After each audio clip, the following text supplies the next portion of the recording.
Welcome. Thank you, everybody, for joining our last webinar episode. We've been doing this since July, which has been a long time coming. So my name is Frieza. I'm a manufacturing engineer at Rolls-Royce. So I founded this Edu-Cater Global last year in 2019, and I've got my, my co-host Philippa, who also supports the UK aspect of it.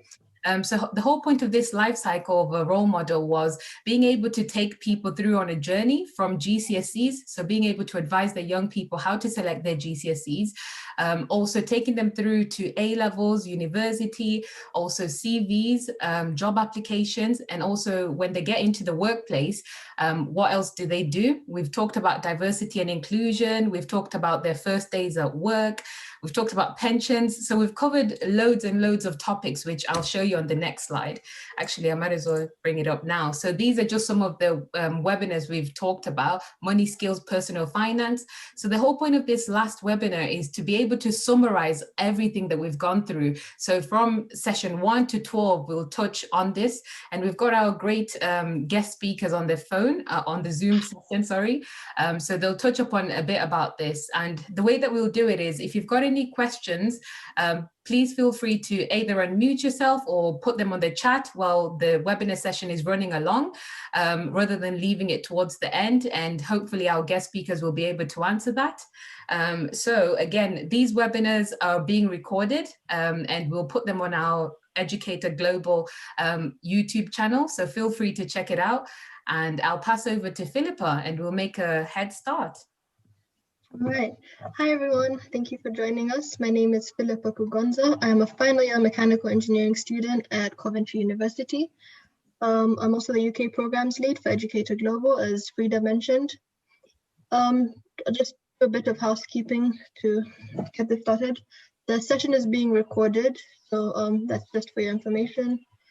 For the YouTube channel, as Frida stated, please feel free to ask questions throughout the webinar, either in the chat or raise your hand and you could unmute yourself and ask. And we will get the guest speakers to answer them. Yeah, we hope you enjoy the session. This is our final one, unfortunately or fortunately. And we really hope you've enjoyed the whole series. So I'm going to start by letting the guest speakers introduce themselves. So I'll hand over to Joshua first. Thank you, Philippa. Yeah, so hi everyone, and my name's Joshua Thompson-Smith. So I'm 25, and I work at Rolls-Royce as an engineer. So I was on the graduate engineering scheme. I've now just come off that, and I work in the development of that thing you see behind me there, which is our next generation jet engine. So working with all the new technologies that Rolls-Royce are pioneering to be in the next phase of jet engine design.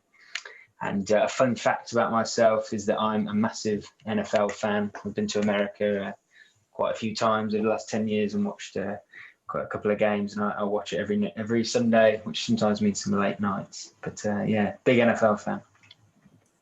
All right, thank you, Joshua. Next, I'll hand over to Anesu. Hello, I'm Anesu Chivenga, and I'm a project management degree apprentice, currently in my 3rd year of a 4-year program at Rolls-Royce. Fun and interesting facts about me. So I was a semi-professional tennis player. All right. Oh, we have all kinds of talent in the call today. Thank you, Anesu. I'll hand over to you now, Steve. Sorry, Steve, you're muted. That's a good start.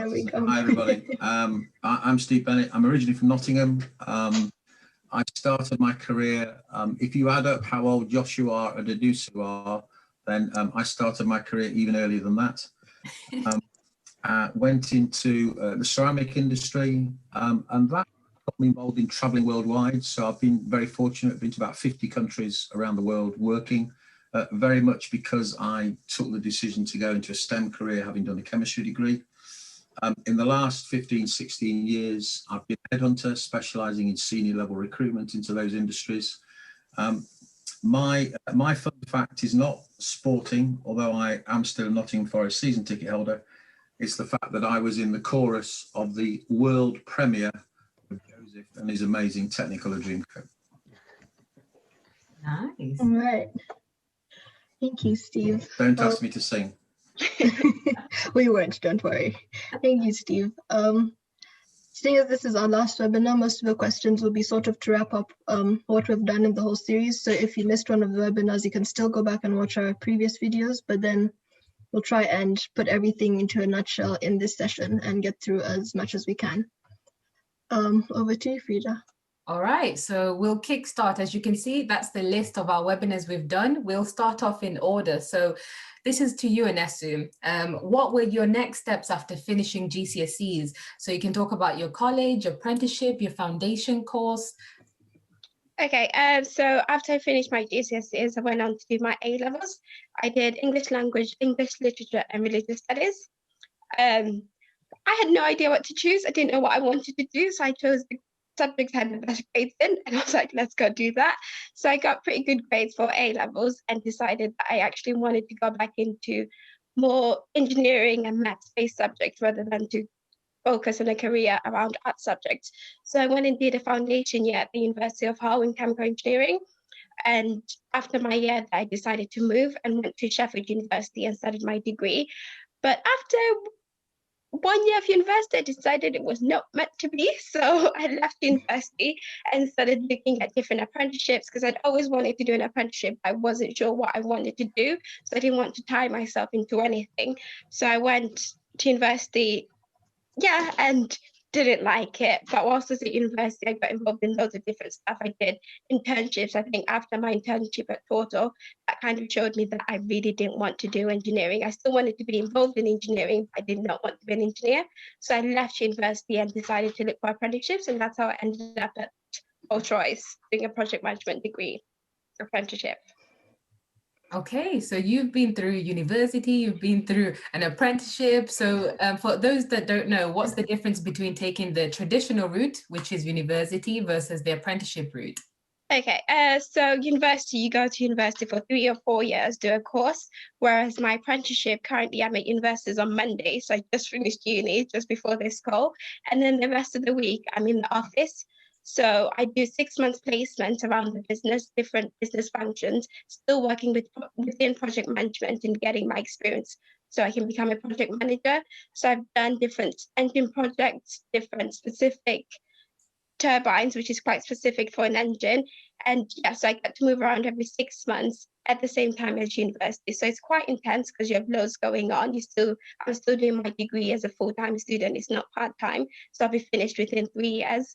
So this is my last year currently, but yeah, so university once a week, and then the rest of the week I'm at work. And you get paid full time, and your degree is free as well. It's not free, but work paid for it. Well, the actual dream, getting paid to study. It's the dream. It's the dream, but it's hard work because at university you have the time after your lectures and everything to be able to do your assignments. I have to juggle a full-time job and then do my assignments, but it's great because you get the practical and the theoretical experience at the same time. Yeah, Amazing. I mean, I guess it's worth it in the end. Definitely. Thank you. So moving on to some internships, work experience, voluntary work. Joshua, I'm going to throw this one at you. What was your level of involvement in this? Did you do any summer internships or work experience or voluntary work? What was your route after you did GCSEs and got into that?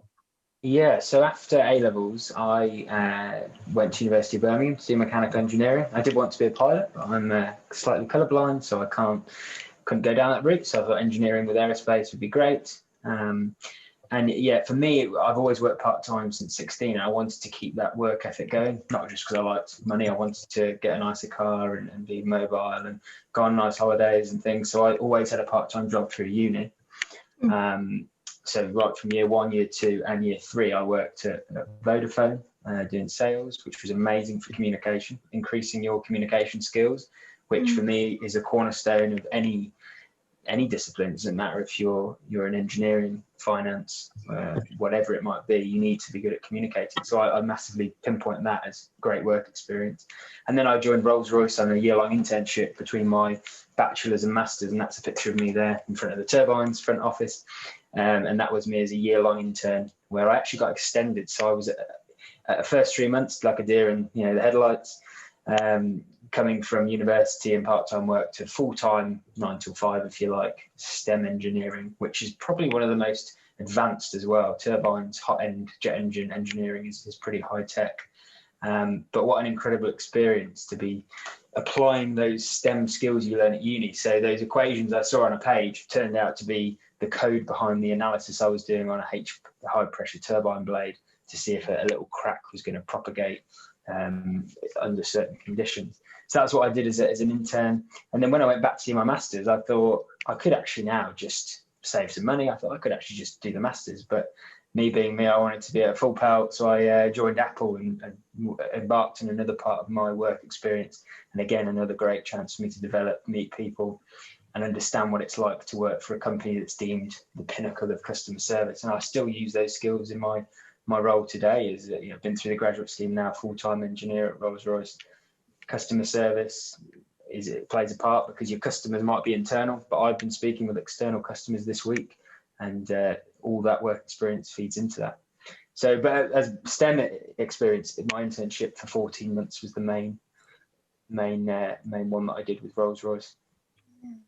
Seems like you got a lot from that. Like I've linked that a lot to your education and the transferable skills you got from, doing all this extra stuff on the side from your part-time jobs, communication. Absolutely. I think that's something really important that young people should be aware of. Yeah. Over to you, Frieda. All right. So talking about, because you've been to university, Joshua, so how did you make the most of your time in universities? Was this through societies, volunteering, network events? Yeah. So first and foremost, getting to know the lecturers, and there's a reason why I certainly was thankful for that towards the master's end of the education. So getting to know your lecturers, who is your community that you're learning with, because you learn with the lecturers as well, and you bounce questions off them for 4 or 5 years, and that they are such an important part of your degree. You're not just turning up to listen to them for an hour and then going. You should really be part of their community. So I really got involved with that side of it, and that included going to extra talks, going to events laid on by the IMechE or the Royal Aeronautical Society. I went to one about the design of the Aston Martin, which is recently given production in the last 2 years, but it was a talk about the design process in 2016, 15-16. So things like that. But then on the maybe less educational side, I also got really involved in some of the sports, because that really gives you a nice sense of, you move away from the day-to-day, lecture to playing football with your group of friends, and really learning how to work as a team in that sense as well. So university is one of the best places, I think, to be part of something, and I use those sports clubs to do that. And then there are other things as well. University of Birmingham was absolutely fantastic. I didn't put the picture on here. I forgot to do that, but we got to take part at an Aston Martin. There was a big relationship with Aston Martin. And again, that was something that you get involved with, and you put what you put in is what you get out. So again, stayed long hours to take part in those kind of activities, and really just making the most of that time you have at an incredible place where you can learn as much as you want if you put your mind to it. And you can also make some great friends through the maybe non-classroom or technical based things through sports, such as football, or if you want to go uni, you can do anything. So that was what I tried to do, to try and embellish my time there. All right. Yeah, sounds like you did quite a bit through your university, Joshua. Thank you. Looking at it now more from a recruiter's point of view, Steve, how best do you think that young people could prepare themselves for the job market while they're still at university? I think it's about just taking any and every opportunity that you can. I mean, obviously, when you're at university, ostensibly you're there to study whichever your particular subject is and your course is. What you probably don't realise whilst you're there is you're going to make lots of really good friends and useful contacts who may be incredibly helpful to you all the way through your career. You're not going to keep in touch with everybody who you do your course with, but there'll be 1 or 2 people who you will, and you'll always be able to bounce off ideas throughout your career. If you join, as Joshua said, if you join various societies, sporting clubs and that sort of thing. That's going to give you another area of people to get to know. I guess increasingly there's a need for people to take part-time work or summer work or holiday work or internships or whatever. They're all useful. They're all useful in terms of finding out what you really enjoy, what you don't enjoy, what you like doing, what you don't like doing, the sort of people that you like mixing with, those that you're not so sure about mixing with. So just make the most of that, however long it is, 3, 4, 5, 6 years that you're at uni or you're at college. Take in all the experiences. None of them are going to be not helpful. You might not think it at the time, but they're all going to be of use at some stage in the future. I agree with that. Thank you, Steve. I was just going to add to that bit what Steve said. There was multiple times at uni where I had friends that were saying, oh, I'm not going to do that. I don't need to do that to pass the exam. And the amount of times those things that I've had come up in my job where I'm like, you know, yeah, for 90% of people, that might not be applicable, but you just never know. And, you know, never assume that you're not going to have to use that skill that you learn, because it all adds up. Josh, that's fantastic. I have on the back of my business card the phrase, because you never know. There you go. That is true. And I've always applied that. I think, you know, you apply it at university, but it applies throughout your career, because you never know who you're going to talk to. You never know who they know. You never know what situations and that might lead to. And university is all about learning. It's not just about learning about your course, but it's about learning about, you know, who you are and what you like doing.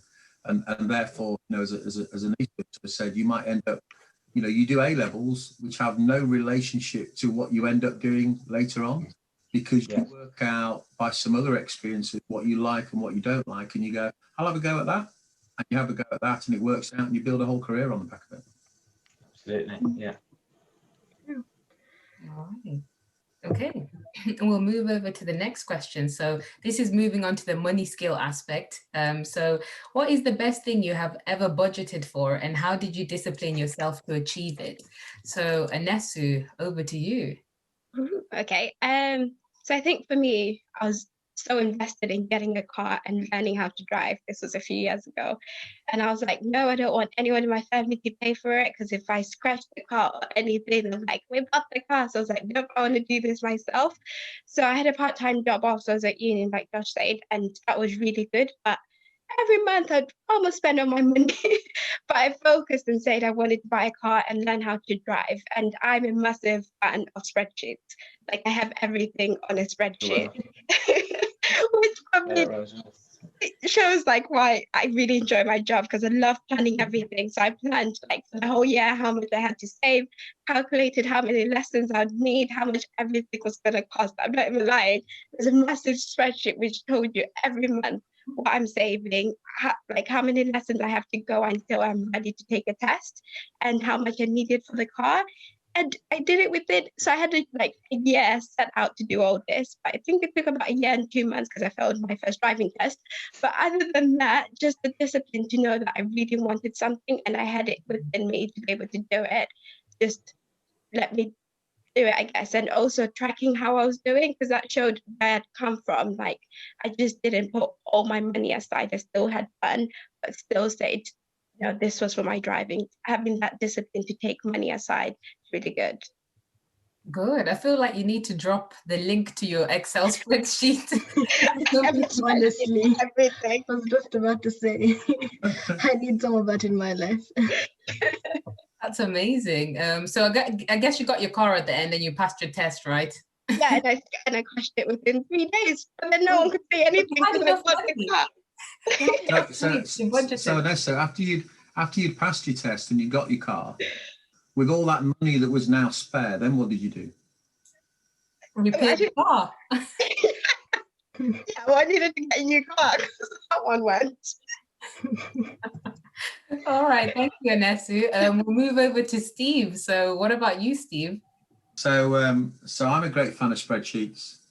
And I think it's really important throughout your career. I mean, I can look at it from a completely different sort of outlook.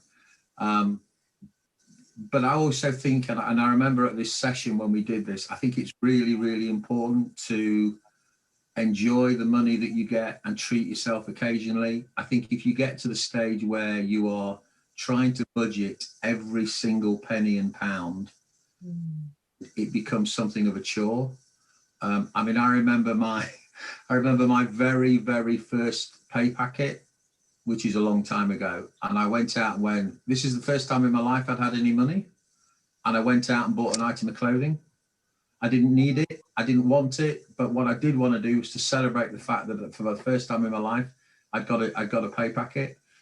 And I've done that at various times since. So maybe some of the things I've bought now require more than just one pay packet.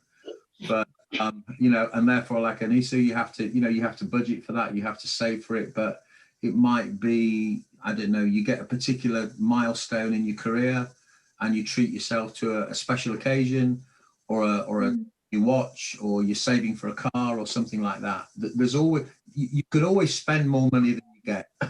That's really easy. So that budgeting bit is important, but don't become an absolute slave to that, because on the lines you've got to have some fun. I definitely agree with Steve. My mom said to me when I started working, budget, save, but every month take out £100 or something small just to treat yourself, whether that's getting your nails done, buying something new, because you have to also enjoy your money. I mean, the other thing I would say is, as an intern, I had a grand plan at the start. I'm going to save every penny, and you know, I've done the uni bit, I've done all the holidays with friends, and then when I was doing it, I actually decided that was my biggest year of traveling in terms of going to cities, going to events, but eventually going to the States to do a tour around, you know, with a friend around California. And actually, that motivated me more next, you know, coming back into a career, because it does give you perspective, especially now with COVID. I'm so grateful that I actually took the plunge and didn't go, I'll wait 2 or 3 years, because I haven't got a hankering need to go away right now, because I know I've done it at the time where you could, as long as financially it allows you to. It's important to motivate yourself. I'm motivated by traveling. Yeah, so I'm at the other end of my career from you two, but what I'm trying to build up is a pot of money that when I retire, which isn't quite yet, but when I retire, this is going to sound bizarre, I don't have to think about spending it. So somebody suddenly says, shall we go and do this? Have a Grand Prix? I want to go and see this football match. I want to go to this music festival. I know that the answer is yes, because I've already put the money to one side. So he saved money without any specific intention. But again, it's about having that sort of freedom and being able to enjoy it. And because if you're in a position to do so, and I absolutely understand that not everybody on the call might be in that position, but it is about that balance, so that, you know, you're working really, really hard to earn the salary that you earn. You need to have some enjoyment on the side of that as well. Exactly. Yeah. Yeah, definitely agree. I think that was probably one of this brings back memories from the webinar we had on money, skills and budgeting. Where my main takeaway was, if you're struggling to budget, you should focus more on generating more streams of income rather than squeezing your budget less, saving more. So yeah, saving is good at the end of the day. I mean, some people are not so good at it, but if that doesn't work for you, just generate more streams of income, let more money come in, so it works itself out, not for you to worry about. Okay, great. So you've all sort of touched a bit on, we're all working professionals now anyway in your careers. Just to give the audience a bit of an idea of what your first day of work was actually like, I'd like go into a bit of detail for this, like what did you wear, how did you feel, what was everyone's reactions, what was the office like? We want the juice. I'll start with you, Anesu. Okay, so my first day, I think, was quite interesting. I did the whole take a picture. I think if anyone's been to Rolls-Royce, the massive Rolls-Royce sign, got there, take a picture and send it to my mum. So yeah, I made it. But yeah, I was so stressed about my first day. I didn't know what to expect. I was so nervous. But I've been working for about 3 years now, and I don't think I've ever been as tired as I was for my first day. Like the amount of information you have to consume, meeting new people, trying to be your best and version, because first impressions really do count. So I felt like I put myself under so much pressure. But I would say when you're going to work, like still try to put your best version forward, but relax, because I wasn't relaxed. I was stressing about everything, how I looked, what I was wearing. I think I had about 10 different outfits laid out in the morning before I started. But it's just the first day just gives you an idea of what the office is like, who's in the team. There's not that much to it, but first impressions do count. So try to be your best self and best version of yourself and your authentic self as well. Yeah, no, I was pretty stressed. But yeah, I wore some ridiculously high heels and I was like, my feet hurt like halfway through the day. But yeah, but it was pretty good. Was it because I know especially for you, for female being in a STEM, pursuing a STEM career, what was the office like? Were there many other people that looked like you? No. Did you feel really welcome? Did you feel out of place? Were you happy to stand out? I loved it that everyone was really welcoming on my first day. Everyone was really nice. But when I got into the office, I stood out like black, female, you stand out like no matter where you go in these offices. So I felt like I really stood out and I was a little bit scared about it. Told my mom, I was like, oh, I don't know how I feel about this. But she was like, just take that on board. Make sure that I always say that I wanted to be the first at something. And that pushed me to be like, okay, there's not that many people that look like me. But what does that matter? Like, I'm still here on my own merit. No one gave me this job. I really had to take a step back and be like, whoa, this is completely different. It's not what I expected. Is it really how it should be? But that's where we are. Yeah, I stood out in 6-inch heels, black and female. I was like, wow. Yeah, but I've definitely taken that on board. Yeah, I think that's pretty brave because I remember the first engineering internship I ever had. This was before my placement year. I did a summer internship before with Toyota, and I tried to probably dress most as tomboyish as I could because I was like, I already am a female doing this. I don't want to be treated differently, fit the stereotype or anything. And you went the complete opposite direction. I'm really bright. So finally, my mom was like, find some black clothes and he'd turn up in a pink dress or something like that. But yeah. I think mine was similar to Anesu. When I started, I remember wearing an orange blouse, and you know how they take the pictures of all the grads, the apprentices, and I was bang on in the middle. So when that picture got printed, I'm the only like black female there, and I'm wearing an orange blouse. But that's just me. I love different colors, so I couldn't go in wearing a navy blue like everybody was navy blue, black shirts or black white top. No, I'm just there orange, and then standing there with my big different hairstyle. Again, that's amazing because then it just means that you've got your own confidence. You're not trying to mold or change yourself to the environment that you're going, to work for. So I think it's key to always try and stay true to yourself. Okay. So what about you, Steve? Now you're trying to test me, aren't you? So my first day at work, just listen to this very carefully. My first day at work was Monday, the 29th of September, 1980. So that's just over 40 years ago. So apologies, I can't remember what I wore. I do remember it being really daunting. So before then, I'd lived in Nottingham for the first 18 years of my life. I spent 3 years in Manchester University. So the job was was in Staffordshire, near Stoke-on-Trent. I didn't know anybody. I had no idea really what to expect. I'd moved at the weekend into some rented accommodation on a farmhouse in the countryside. So I'd moved into this huge room in this sort of converted barn or something.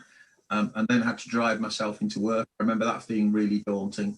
The one thing I always remember from that day, and you'll laugh and you'll be horrified at this, was this was a big international company, so Johnson Matthey, so similar in size to sort of Rolls-Royce, etc. And two things I remember from that was at lunchtime, one of the guys from the labs, because I started in the labs, took me across to lunch. and invited me to sit on his table with the 3 or 4 people he normally has lunch with. The first thing that struck me was that this restaurant or canteen was for weekly paid staff. Wow. There was another one for hourly paid staff, which was a different room. There was another one for the managers of the business, and there was another one which was fine dining for the directors of the business. So that's what it was like 40 years ago. The other thing I really remember is sitting across the table from a guy called Brian Bailey. It won't mean anything to you, and I'm not in touch with him anymore. And we started chatting, and he said, you know, just sort of introduced. And I said, when did you start here? He said, well, my first day at work was the 30th of March, 1959. And I went, that was my birthday. You have worked here as long as I've been alive. and I at that time, I just couldn't comprehend how anyone could have been at work at the same place for as long as I've been alive. Yeah. I've got a different perspective on that now. But that's what I remember. And funnily enough, 2 months ago, because although the site is closed, it's now been converted into an industrial park. I went back down to the site and sweet talked the person on security to allow me to walk around the site and just sort of reminisce. It's nothing like the place that it was. Of course, it's 40 years ago since I started. It was a great experience. I absolutely, you know, I loved working there, but it was a long, long time ago. But I still remember how daunting it was and meeting somebody on that day who had been at work at that place for as long as I had been alive. Wow. Yeah. I was just going to add as well that a task is never too small ever in anyone's career, but also I feel like I've got 2 first days, but the first day I ever worked anywhere paid was in a camping store at 16, and you know, coming in, top button done up, you know, all the rest, put your uniform on, and I had to stick 180 Coca-Cola bottles with the prices, and I did it as efficiently, and I wanted to get the green star. And my first day in STEM was a similar kind of thing, you know, tie up to the neck, could hardly breathe, and your first task is, can you put some Excel files in this folder for me, just while they're sorting out your IT. They don't want to do it after you've met 50 people. They don't want you to kind of jump straight in. And no task is ever too small. And I think first day is a kind of a real metaphor for that, you know. I've always thought that. And you carry that on as you go. Do you feel like you have to prove yourself on the first day, Joshua?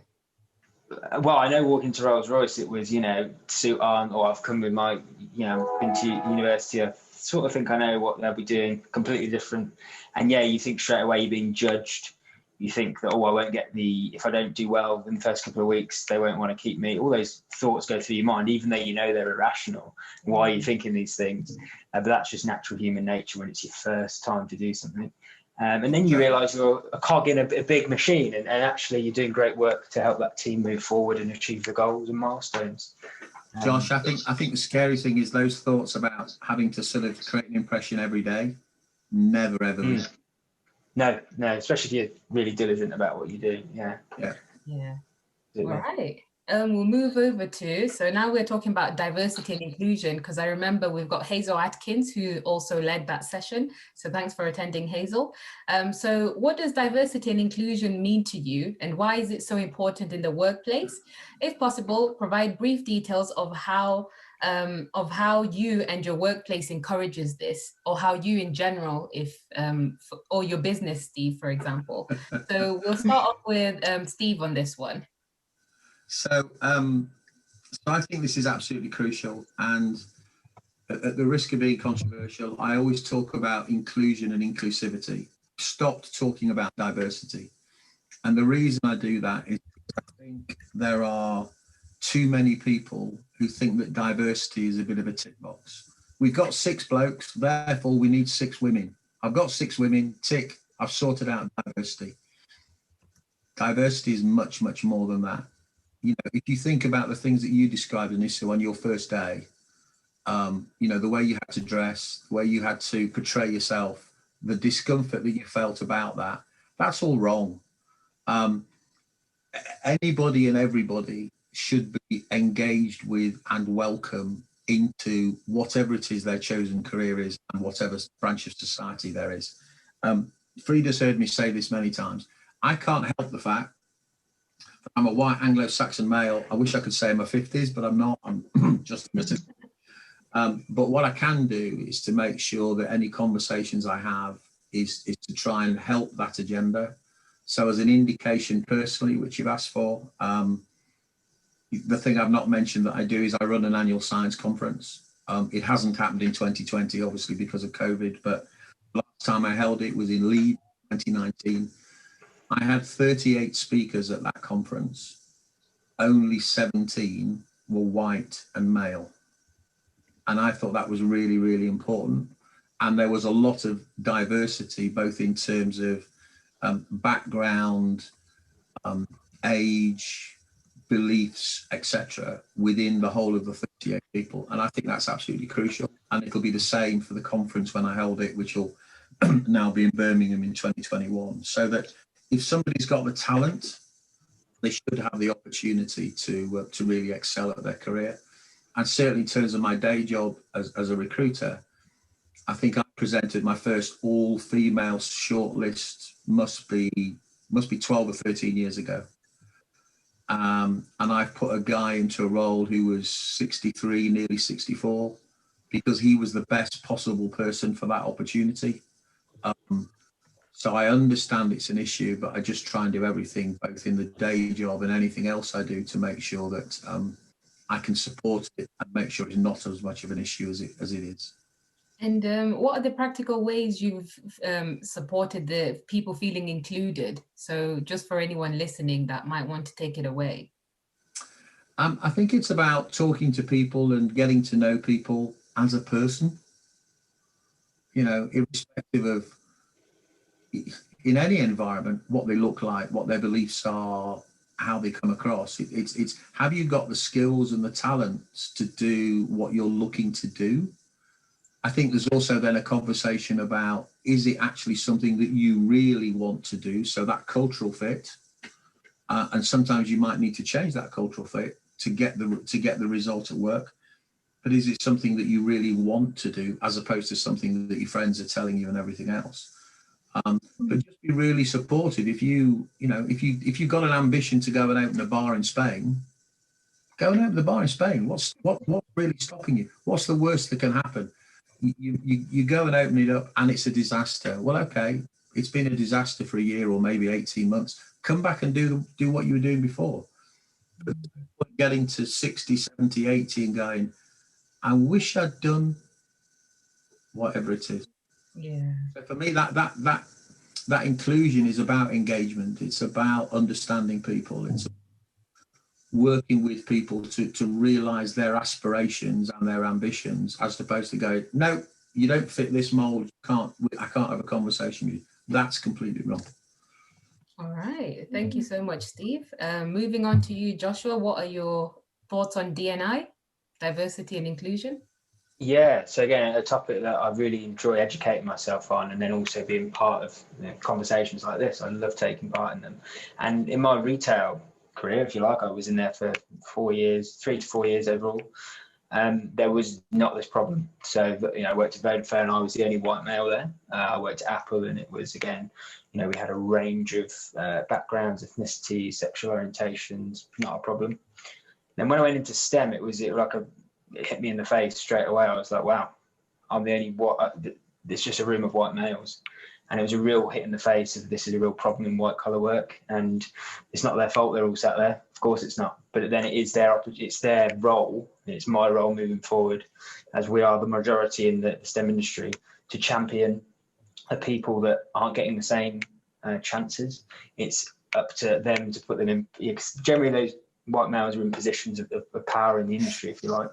It's up to them to champion initiatives and really push the agenda. And also, for me, at the heart of all of this is education. It's do you know much about, for example, Black culture, music, filmography, photography?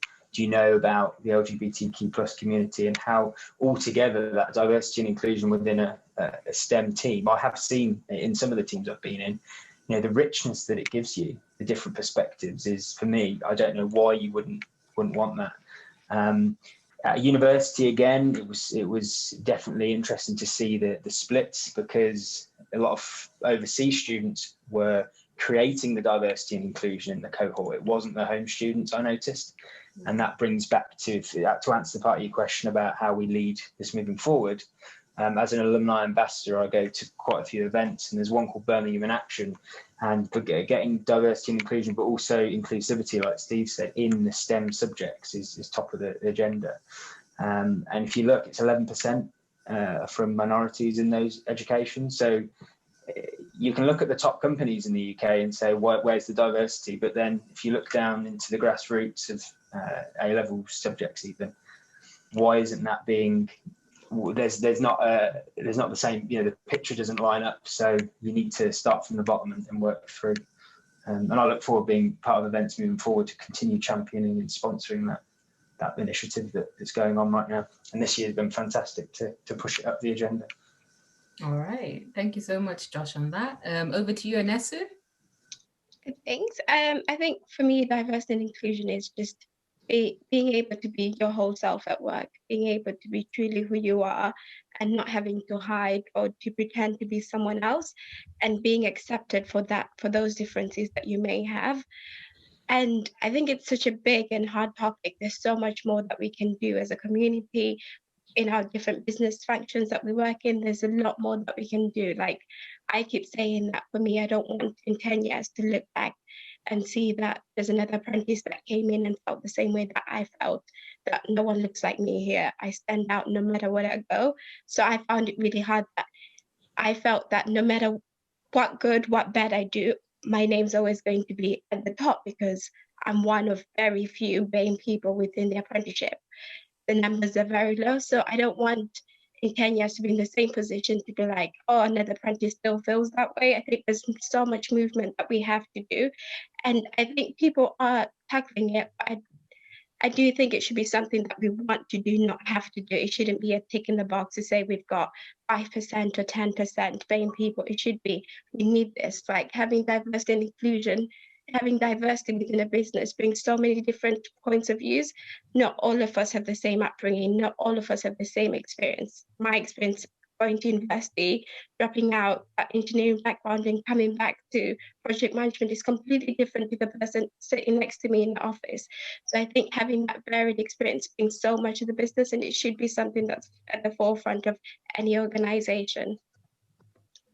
All right, thank you, Anesu. And I believe you're involved in ACPN, which is, would you just briefly touch on that before we move to the next session? Yeah, so I'm the secretary and the communications lead for the African Caribbean Pioneers Network, which is one of the employee resource groups in Rolls-Royce, which looks at what we're doing in terms of diversity, what more we can do, educating different people, running different events. So we usually run a conference in October to celebrate Black History Month, where we have different speakers talk about their experience, what more we could do, what next we can do, just an awareness. And I think the education piece is so important within this topic, to educate people. I don't think you can have real change without educating people. Yeah. All right, thank you. So over to you, Philippa. Oh, that was some good stuff. Okay, so moving on, we also had a webinar on leadership. So we're just going to touch base with that a little bit. Steve, I'll direct this to you. As a leader, how can you motivate your team to become more productive in what they do, or push them to find their work more enjoyable? All right, Steve, you're muted again. You're still on mute. Yeah. I think it's quite similar to the conversation we had about inclusion. It's about understanding people. So I was very lucky in my career in the early days that I got to travel for work. So having started in the labs, I ended up being a technical sales rep. And that got me into about 45, 50 different countries around the world. And every country is culturally different. And all the people you meet in all of those countries are culturally different. And I think what I've always tried to do is to take that forward, so that when you're then leading a group of people, you can't apply, I believe, just one blanket rule over all those individuals, because they're all different. They're all different professionally, they're all different personally, they've all got different drivers and motivators going on outside of work, in work. You never know unless you actually build up a trust with people, how their life outside of work, and I know we're going to talk later about sort of balance between the various elements, about how factors outside of work are affecting the day job. You know, you may be, there's always a story, isn't there? You know, you support, you know, Josh will know he supports an NFL team. I don't know which one, but, you know, they don't do very well at the weekend. And on the Monday morning, he's a bit grumpy when he goes into work. Well, that's nothing to do with his work environment. But if his boss knows he's an NFL fan and he knows that he supports a particular team, you could almost guarantee that the first thing that happened would be, Josh, team didn't do very well on Sunday, did it? You know, if only this player had caught this catch or that pass or whatever. So it's part of that cultural understanding. It's part of that real engagement with individual. If you then understand and have that relationship with people, then you can talk about much more easily about what they do, how they do their job, how they perform in areas of job. I joined a company once, and on the first day I joined the company, I joined as head of sales and marketing. And I walked into the business, and the managing director said to me, "Hi, Steve, good to see you. I'm off to Italy for the week. You've met the team. One of those members of the team, I don't expect him to be here by the end of the week." And I'm thinking, what? So I spent that week trying to get to know that individual. And the way that individual was motivated, he was a fantastic sales guy. But what motivated him was that he and his partner had a caravan in North Wales. So this was a business that was near Runcorn, near sort of, you know, Chester area. And if he and his partner could be at that caravan by 5 o'clock on a Friday afternoon, having avoided all the traffic, he'd be absolutely happy.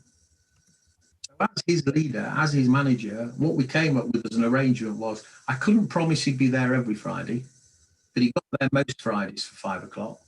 And he became absolutely, completely committed to what he was doing. He increased sales by nearly 50%. He became absolutely the star salesperson. And when I left the business 7 years later, he was still there and he was still the same salesperson. And I'm still in contact with him 10 years, 15 years later. But that was about really understanding what made him tick, and nothing to do with the work environment. It was all about, you know, what was happening in his personal life. And if you could attract that, then you got that performance. So it's about, so in terms of that motivation, for me, it's about getting to know people. Yeah, that's really important. Steve, I was just wanted to ask about, as a leader, I've noticed through being in STEM, it's very easy for people to stay in the job a long time, but also to then say, oh, we've done that 5 years ago. Now you're wasting time, don't worry.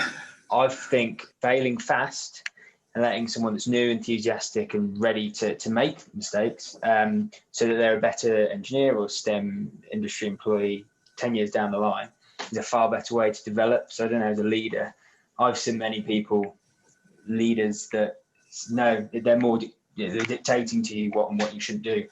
I find that more restrictive than motivational. Yeah, I think that it's difficult. I think that may be a feature of a very large corporate organization where there's so much structure and it's all about all of those layers and all that hierarchy. If you think about STEM as a topic, it's all about innovation. If there isn't innovation, there isn't STEM, and vice versa. So the fact that somebody's tried something 5 years ago doesn't mean that it might not be relevant now. Think about the vaccines that are being produced for COVID-19. None of them is actually really completely novel technology, but it's been an innovative way of reusing previous technology, previous vaccines, previous ways of dealing with viruses and colds and that sort of thing. Now, if somebody had said, well, there's no point trying that because we tried that 5 or 10 years ago, it doesn't work, we'd still be in a situation possibly in the next month, 2 months, where there wouldn't be a vaccine. Although somebody would have tried it and somebody would have completely stolen the market. So I would agree with you. You've got to, you've got to be innovative. Sometimes you do need to fail and make a mistake. You know, anyone who's a Formula One fan, if they watched the Grand Prix yesterday and you saw Toto, and I won't repeat the words, but you saw Toto Wolff's end of race interview about what happened and what the team did to George Russell, it was a complete up. And it was terrible, but you know, they failed, but boy, are they going to learn about what they did from that, and they'll never, ever do that again. All right. I guess, yeah, we'll move on to maybe our last question. So if there was something you could change about your journey in STEM or your career so far, what would it be and why? So this is a good roundup question. So we'll go over to you, Anesu, first. So I think for me, I would have taken off the whole route of going to university. So I really wanted to do an apprenticeship since I was younger, but it wasn't the normal route to take. And having African parents who didn't know much about it, or like, no, you have to go to your A-levels, go do your degree. So I'm quite passionate about talking to many different family members and everyone to be like, apprenticeships aren't what you historically think of them. That it's almost a new way to do things. So I would have probably, because by now I would have graduated and finished my apprenticeship, although I've learned a lot, like you were saying about failing and letting things go. I learned a lot during my time at university and deciding to drop out of university and following an apprenticeship. I definitely would have gone through the whole apprenticeship route, because for me, it gives me the practical and the theoretical knowledge at the same time. I think there's loads to learn when you're learning about something at university and then tomorrow you're doing it in the office. There's so much to gain from that. But yeah. All right. Thank you, Anesu. Over to you, Josh. Yeah, I think there's two sides to mine. Is that one, I joined university in 2013. So at the time, you know, the curriculum was set, if you like. It has changed. I've looked at it for 2021 and it's changed quite a bit since I joined, only in 8 years. But I definitely want to embrace coding, Python, MATLAB a little bit more. I probably shied away from it too much at uni. I've actually consequently now started to learn it and try to apply it to real life situations at work, you know, as improvement projects. But I know that in the future, I aspire to be a leader within STEM industry and really empower people to be their best. Well, that's through data analytics tools. And if I don't have a clue how they work or how they apply to real life, then you're not going to be a very good leader, are you? So that's one thing I maybe from an earlier age, I wish I had maybe applied myself a little bit more, been a bit more inquisitive with those coding platforms. And that's just myself to blame. I think one thing I was not too comfortable with and shied away from it. So trying to, in the next couple of years, really nail that and be somewhat proficient.